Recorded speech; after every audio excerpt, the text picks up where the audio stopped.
In today's Locked On Pelicans, I'll tell you what the Pelicans should do if things go very wrong in the NBA draft lottery. It's a doomsday episode of Locked On Pelicans. Let's go.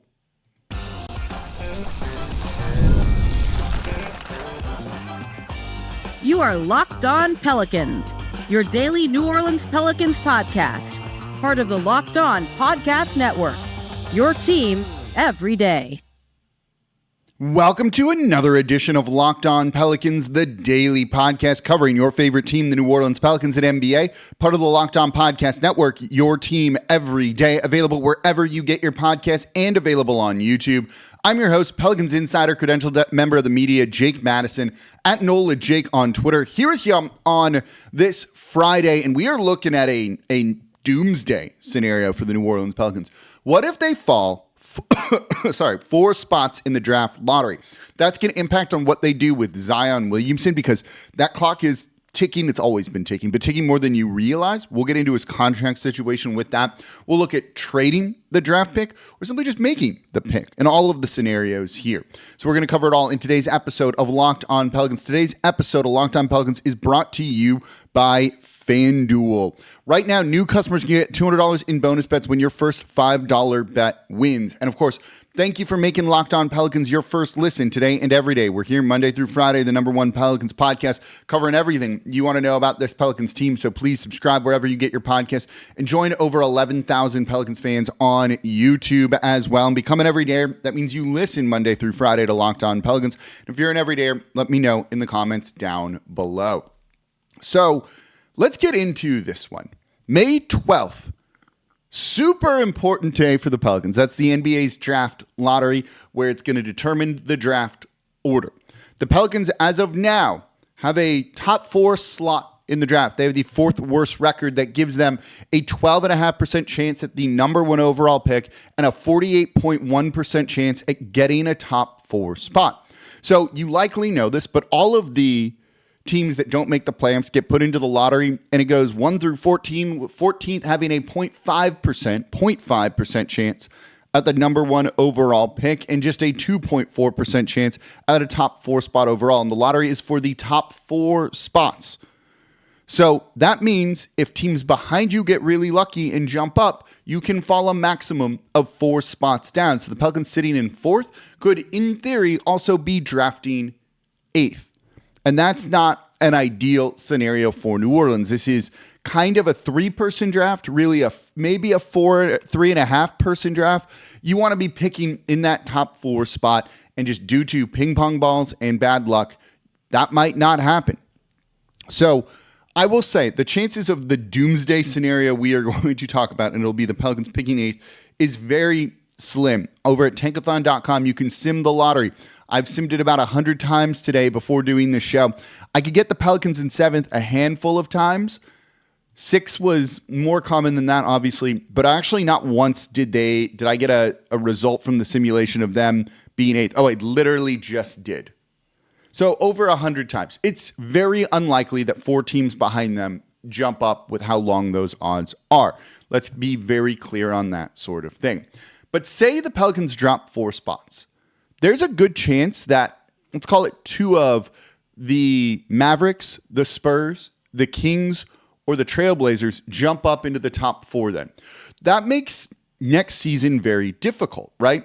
You know, while I like Jeremiah Fears, talked about him yesterday, Con Knipple, and a couple of others, do those players bump you up that much next season in a competitive Western Conference? So all of a sudden, if Dallas or the Spurs, the Kings, or Portland jump up, those are teams that are ahead of you at least this season due to injury more than anything, you know, and now maybe they're even more ahead of you. And that's not an ideal situation for the Pelicans to be in. And factor in the 8th overall pick in this draft. Again, going to be a good player. Is that someone that you can build a team around? On the surface of it, the answer would be no. So that might be fine if the Pelicans were going to be fully healthy going into next season. We thought they were going to be competitive this year. We anticipated them winning games, being good. It's injuries that derailed them, not so much that the team doesn't have talent or anything like that. There's talent here.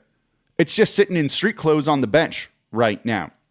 But who's going to be ready to start next season? DeJounte Murray, we're not anticipating being ready to start next season.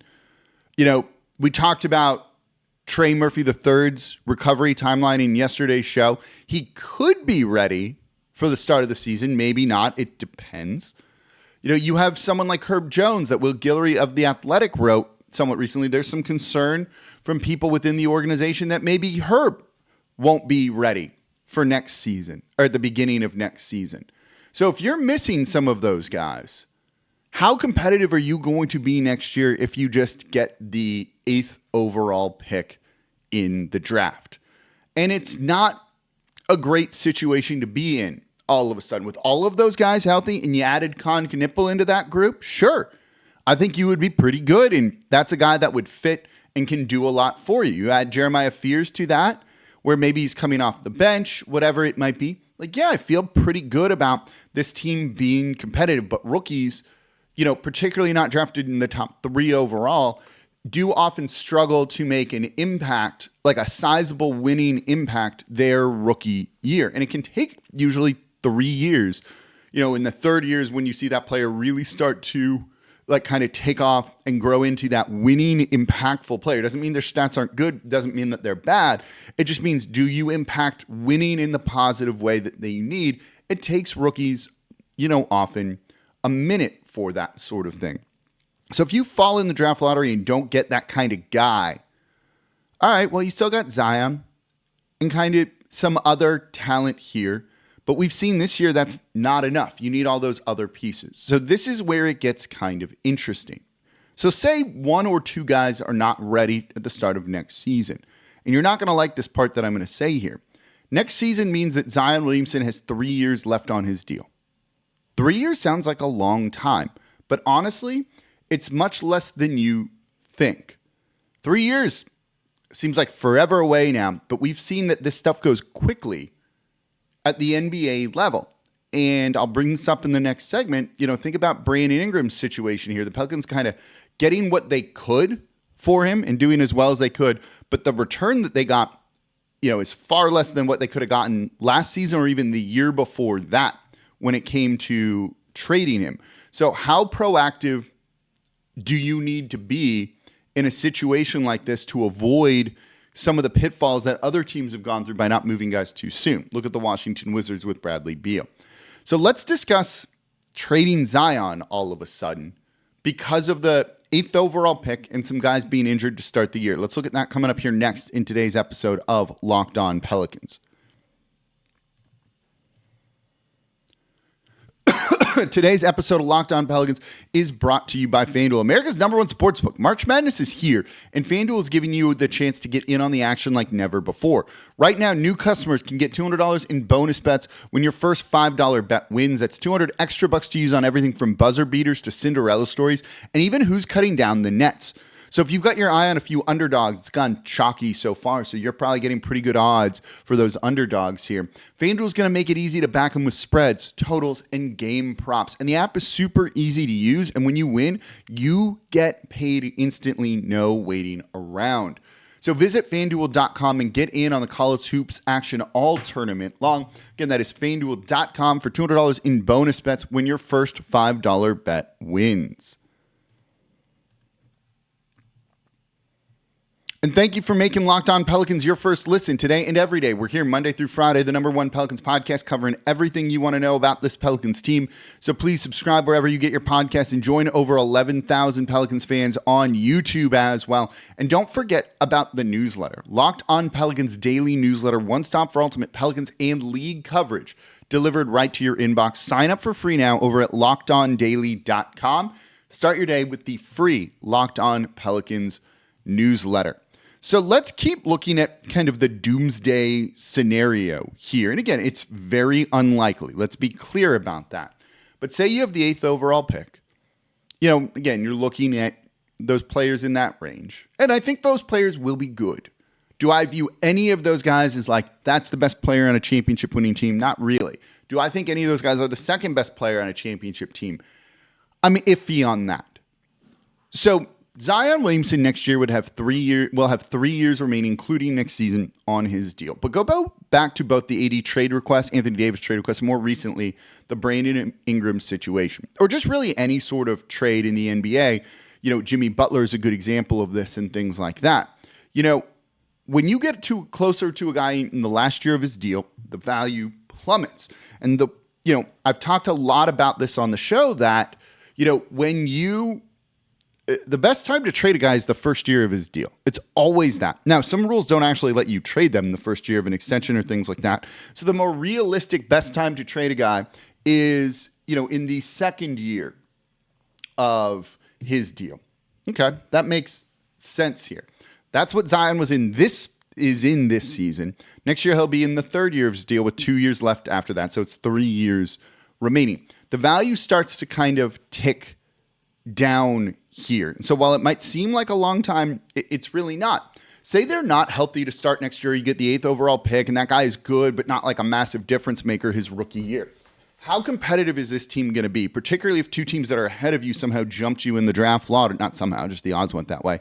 Jump you in the draft lottery.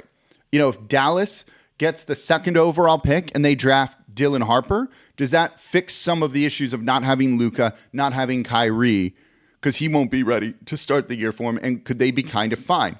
Maybe when they get back healthy, right? What about Portland? What about San Antonio? What about Sacramento? That's going to make next season even more difficult. And even if, you come back relatively healthy throughout the year, what is the ceiling of that Pelicans team next year? And I think that's a valid question to ask. It might not be that good.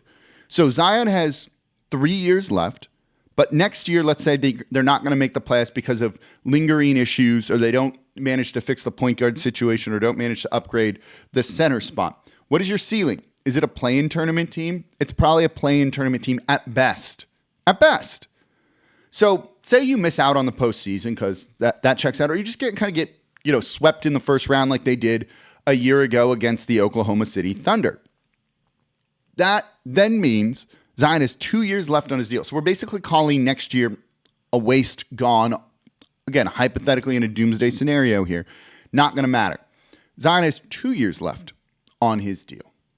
All of a sudden now, that clock is ticking, right? Those ticks and talks are louder than they probably would have ever been before. And they've already been loud around him his whole career here. And that happens with, star players, good players in a small market, for better or worse.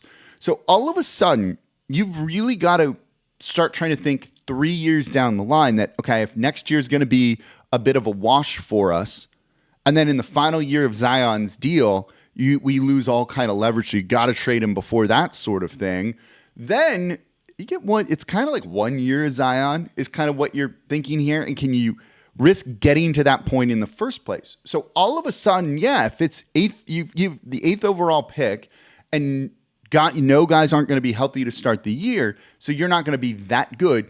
We can go through the motions. You can draft a player, run it all back, and do whatever it is you need to do. But that seems like it's rearranging deck chairs on the Titanic, right? Ship's still going down. You're still going to need to do a full rebuild eventually, and more likely than not sooner rather than later. So if that's going to be the case, maybe you need to proactively get out in front of and trade Zion Williamson.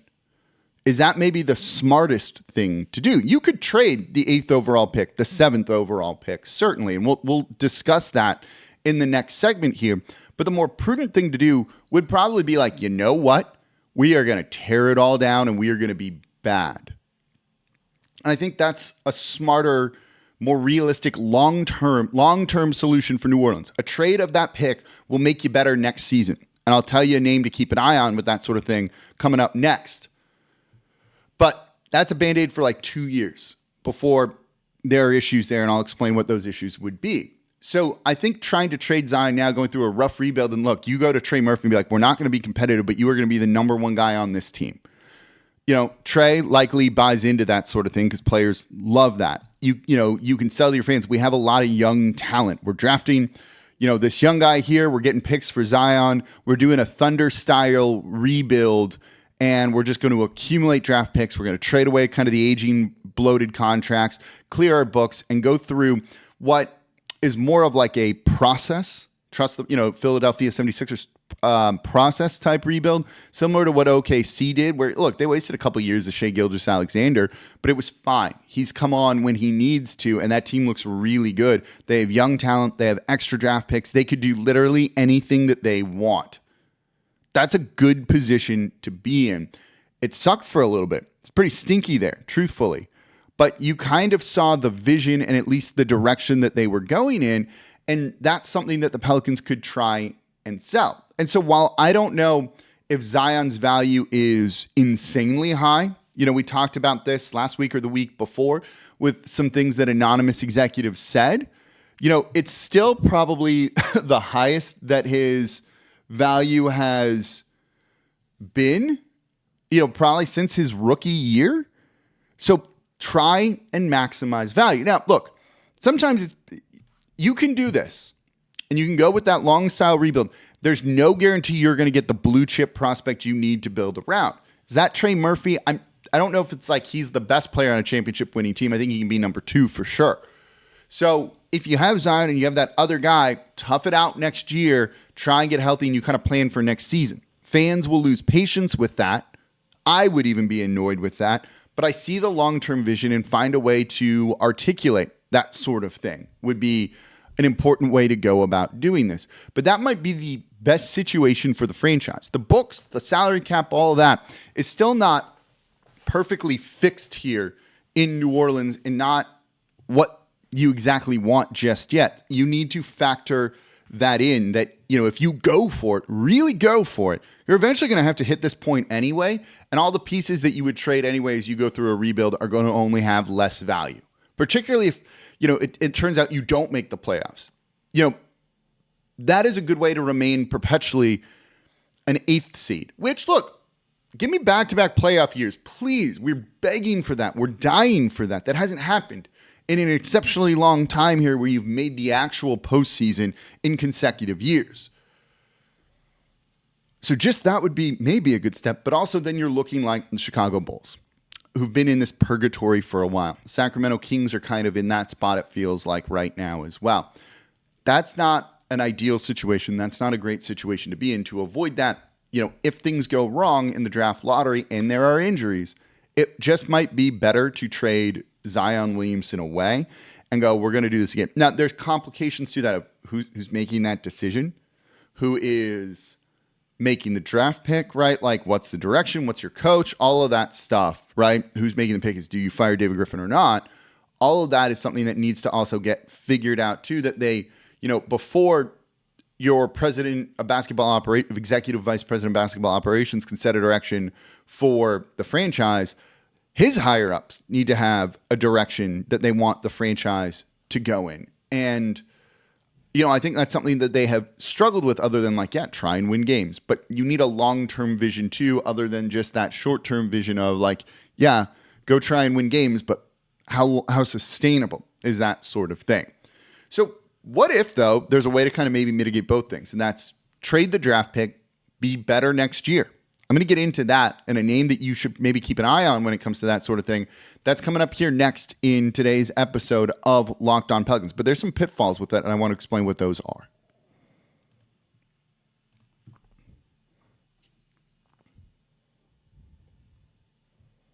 And thank you for making Locked On Pelicans your first listen today and every day. We're here Monday through Friday, the #1 Pelicans podcast, covering everything you want to know about this Pelicans team.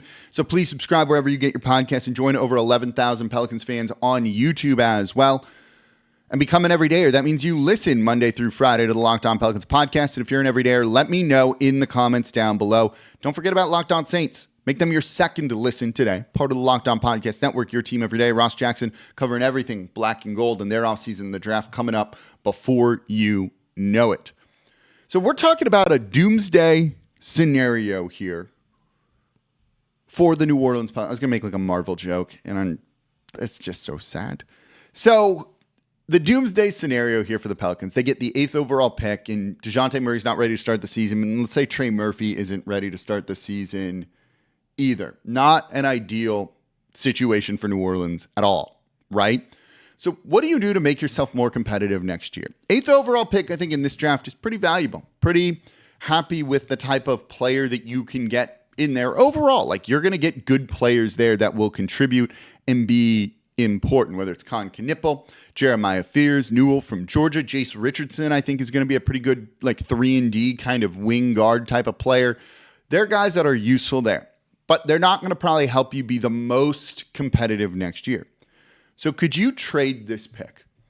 If you got 7 or 8, could you trade this draft pick to another team? And what could you, I'm pulling up the Spot Rack NBA trade machine because we're going to try and do a deal right here. Although I don't know if I can switch it to the next year. I think that's an option for New Orleans. And I don't think it's necessarily a bad option by trading that pick. It seems like you're doing a little bit of a repeat of the like Dell Demps era, which not a fan of kind of how he ran the team there. But if you're trying to be competitive and you're going to be missing some guys, get an established NBA veteran who can be real good and really help you. And the Pelicans can definitely do something like that. So that is very much, I think, a possibility for the Pelicans to pull off something like that. So you can do that kind of move here. I'm trying to put one together, and I don't know if it's going to... Oh, it does work. Okay, cool. I got a trade for you. So, yeah, maybe that's ends up being what you do here. So you'll be more competitive. You're likely then to be competing for the 6th spot. So out of the play-in tournament, if that's the case, kind of accomplishes your goal. You're maximizing those years you have left on Zion Williamson's deal since you're not trading him in this you trade the pick instead of Zion scenario. And look, it doesn't have to be either or of these. They can just simply make the pick, try and run it back, and you see what you do. But I think that's going to run into longer-term problems. But if you trade the pick, you've got a 2-year window. You've got a 2-year window before the salary cap situation just does not work for this team anymore. You'd be looking at a Zion Williamson extension at that point. He would make significantly more money than the $38 million he's making next year. Murray's still on your books. You have Trey Murphy, who's going to be getting close to $30 million per year. Herb Jones will need a new deal. All of those things start to add up pretty quickly here. And at what point is it just, okay, this is a luxury tax team that is the 8th seed or your play-in tournament team the whole time. So here's like what you would do with this, right? You trade for Lauri Markkanen. Utah, say, gets the 1st or 2nd overall pick. It's a very different timeline than Lauri Markkanen there at all. So maybe they trade him for the 7th or 8th overall pick and, whatever it is that you need to include into that for them to pair their now blue chip prospect that they view as the best player that they're going to build around going forward with another person from this draft. And they have a bevy of young guys that can kind of figure out what to do. So they get number 1 overall and they get Cooper Flagg. They don't need to pair Cooper Flagg with Lauri Markkanen there. You want to go with a young team and develop slowly and find your core pieces because then at that point, Markkanen is going to be making too much money for you. It'll screw you up. So they trade Markkanen to New Orleans for CJ McCollum, Jordan Hawkins, and the 7th or 8th overall pick, whatever it ends up being. Look, Zion, Lauri, the rest of the team here, Murray when he's back healthy, Trey when he's back healthy, that is a very talented team and arguably a better team than what you would have had today. But how good is that going to be for how long? Lauri Markkanen at that point, is making $42 million this year. He's making more next year. And after that, he's going to be making even more than that. You run into the situation that forced him to trade Brandon Ingram. You just don't have the money for all of these guys, right? This team might go into the luxury tax once, maybe twice, but it's not going to be a regular or extended thing. So all of a sudden, you've got a ton of talent here that if you don't win it all in the next 2 years, won't matter because you do need to dismantle it. And now you're going through a rebuild again when you could have just ripped that Band-Aid off earlier. And maybe it's you can trade Lauri Markkanen for better stuff or Zion Williamson for better stuff later. Who knows? But that's the time, you're going to need to get there eventually to a rebuild. So how do you want to go about doing it? Is it better to do it now and try and stack some talent early on to figure it out for later? Or do you want to try and do that approach later? And if there's still injuries, Zion, Lauri Markkanen, I think that team can be really good even with some of the injuries there, but you still need some other pieces. You're still going to need a point guard. You still need to worry about rebounding and all of that. And that has been kind of a problem for New Orleans. So while I like the idea of, adding more talent, I think you can maybe make the playoffs the next 2 years from that. Eventually, this team's going to be like, oh, it's way too expensive. We can't do this going forward because they're not a title contending team, and they will get dismantled. So is it better to do this sooner rather than later? Now, look, maybe you just draft someone with this pick, roll with it with Zion, and we all get a little bit surprised. And I think this season was a little bit eye-opening in some sense when it comes to that kind of thing. So I'm not sure if that's actually the right move to do. It's a big question mark here when it comes to all of that. Let me know what you think in the comments down below on YouTube. Do you agree? Do you disagree? Let me know. So that's going to do it for this episode of Locked On Pelicans, this week of Locked On Pelicans. Enjoy the game tonight and one on Sunday. We'll recap those on Monday. One on Sunday, tank-a-thon game with the Charlotte Hornets. We'll recap it all. We'll see who plays. Those are always big questions here. As always, I'm your host, Jake Madison, at NOLA Jake on Twitter. This is the Locked On Pelicans podcast, part of the Locked On Podcast Network, your team every day.